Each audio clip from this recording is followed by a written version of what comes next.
Keir Starmer's speech at the Labour Party conference today was a mixture of earnest policy outlines, ambitious rhetoric, and the kind of endearing slip-ups that prove politicians are, after all, just human. Delivering his first address as Prime Minister, Starmer didn't shy away from hard truths, emphasising the trade-offs Britain must endure to achieve his vision of national renewal. And the proposals range from building more prisons in communities to erecting new pylons for cheaper electricity, prisons, pylons, alliteration. A less than romantic pitch for the British public, who might have preferred less infrastructure and more ice cream. In a moment that will likely become a footnote in the annals of political gaffes, Starmer called for the return of the sausages instead of the hostages, causing a ripple of bemused laughter in the conference hall. And while the slip-up was harmless, it briefly overshadowed the seriousness of the statement regarding the need to restore the Israeli hostages held by Hamas. Fortunately, the family of one of the hostages was gracious enough, focusing on the importance of keeping the issue front and centre rather than harping on about Starmer's culinary or breakfast confusion. As for the heckler, because what's a political speech without a well-timed interruption? We had one yesterday, we got one today. Daniel Riley, a young Labour member and self-styled disruptor, took to his feet to voice his disapproval of Starmer's stance on Gaza.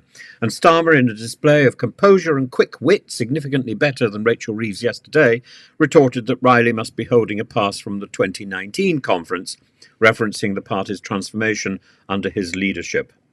The heckler's message was a sobering reminder of the passionate and often fractious nature of political discourse, especially on international issues such as the Israel-Palestine conflict.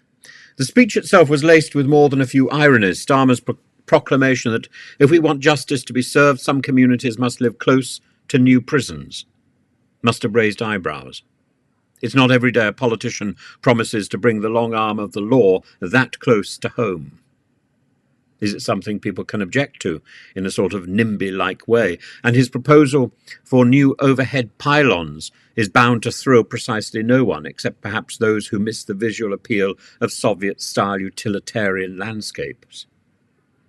Critics were quick to pounce. Tom Tugendhat lambasted Starmer for putting unions before the public, a standard Tory line, but effective nevertheless.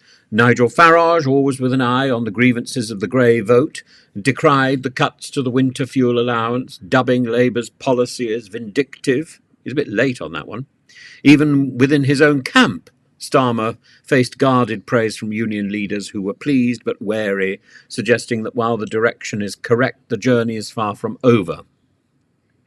And let's not forget the heckler, a symbol of the internal tension still bubbling within the Labour Party. Riley, who joined Labour under Starmer's leadership, was evidently unimpressed by the Prime Minister's attempts to pivot the party to a more centrist stance.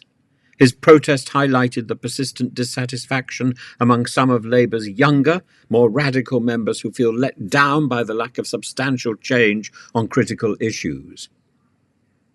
Starmer's speech was a mixed bag of solemn declarations, the odd slip of the tongue, and a fair share of political theatre. Nothing spectacular.